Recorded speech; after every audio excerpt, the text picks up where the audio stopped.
الرحمن الرحیم وبہ نستعین اما بعد۔ میں نے ایک مختصر تحریر لکھی ہے۔ میں اس تحریر کو پڑھ کر آپ لوگوں کو الجھانا نہیں چاہتا۔ اس میں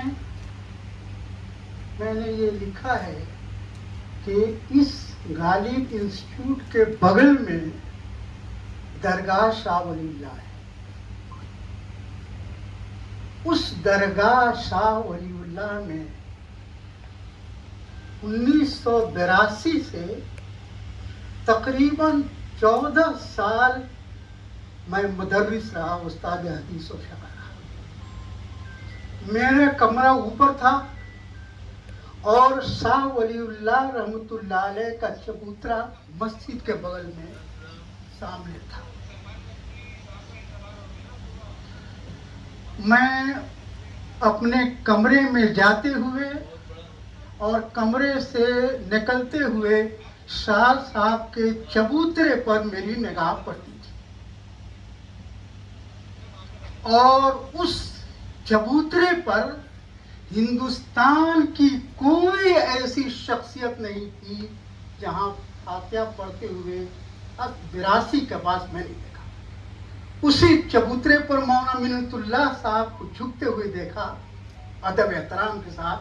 مولانا علی میاں صاحب کو دیکھا، مولانا عبد الکریم پارک کو دیکھا، حضرت حکیم القاری محمد طیب صاحب کو دیکھا، اور مولانا سالم صاحب کو دیکھا، صفت اللہ بختیار کاکی کو، نہ جانے کس کو دیکھا۔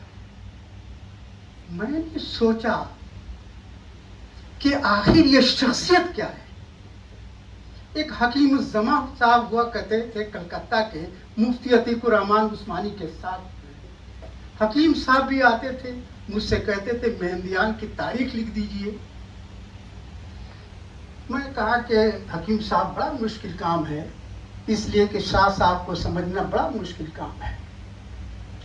گرچہ اسی زمانے میں مولوی شیر محمد امینی، مولانا اسحاق میواتی صاحب بھی پڑھاتے تھے، ان کے پاس حجت اللہ بالغہ تھی۔ 1 سال پڑھائے مفتی زاہد صاحب، اس کے بعد وہ چلے گئے۔ حجت اللہ بالغہ میرے پاس رہی نہ جانے کیسا، چونکہ حجت اللہ بالغہ کے استاد تھے قاری طیب صاحب نے، اور وہ گویا کہ عبید اللہ سندھی کے خاص شاگرد تھی۔